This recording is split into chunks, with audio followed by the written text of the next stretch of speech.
எல்லார்கிட்டயும் ஈக்குவலா இருக்கணும். இப்ப அதிகமா ஒரு பக்கம்னு போவேன். புரியுது. இப்ப அது வந்து அறவே வேண்டாம். ஸ்பெஷல் டைம் யாருக்குமே கொடுக்க வேணாம். அவங்க 2 பேரும் ஃப்ரெண்ட்ஷிப் வந்து நல்லா இருக்கு. அதுக்குள்ள நீ போகாம இருக்கிறது நல்லது. ஃபுல்லா நீங்க அவாய்ட் பண்ணிட்டீங்கன்னா நல்லா இருக்கு. நான் விஷ்ணு கிட்ட எல்லாம் பெருசா பேசினதே அவங்க நடிப்பாங்கன்னு நினைக்கிறேன், முறைக்கிறாங்க. Welcome back to another video. So இன்னைக்கு பார்த்தீங்கன்னு சொன்னால் செகண்ட் ப்ரோமோ ரிலீஸ் பண்ணியிருந்தாங்க. இந்த செகண்ட் ப்ரோமோவில் என்னதான் நடந்துச்சு?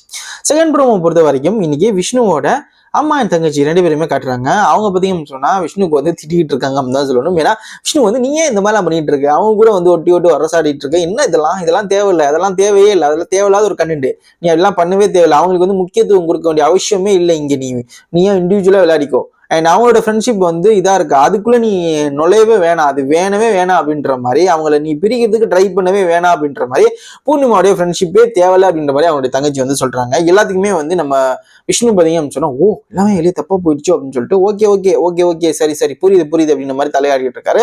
பிளஸ் பார்த்தீங்க அப்படின்னு சொன்னா பூர்ணிமா மாயாவும் வந்து அந்த இடத்துக்கு வந்துடுறாங்க. அதுக்கப்புறமா ஒரு கன்வர்சேஷன் போயிட்டு இருக்கோம். அந்த இடத்துல பார்த்தீங்கன்னு சொன்னா நம்முடைய விஷ்ணுவோட தங்கச்சி கொஞ்சம் முறைச்சு பாக்குறாங்க. நம்முடைய பூர்ணிமாவை பார்த்த உடனே என்னங்க அடிச்சிருவீங்க போல இருக்கு என்னையா அப்படின்ற மாதிரி வந்து கேட்கறாங்க. இந்த மாதிரி தான் வந்து இன்னைக்கு ப்ரோமோ இருந்துச்சு. நெக்ஸ்ட் பாத்தீங்கன்னு சொன்னா லைவ்ல ஒரு அப்டேட் போயிட்டு இருக்கு. ஸோ நம்முடைய தினேஷுடைய அப்பா அம்மா வந்திருக்காங்க, மணிச்சந்திரனுடைய அப்பா அம்மாவும் வந்திருக்காங்க அப்படின்றதும் குறிப்பிடத்தக்க ஒரு விஷயம். ஓகே ஸோ இன்னொரு சூப்பரான மறுபடியும் சந்திக்கலாம். ஸோ இன்னைக்கு ப்ரோமோ பத்தின கருத்துக்களை வந்து கீழே மறக்காம கமெண்ட் பண்ணிடுங்க. பாய்.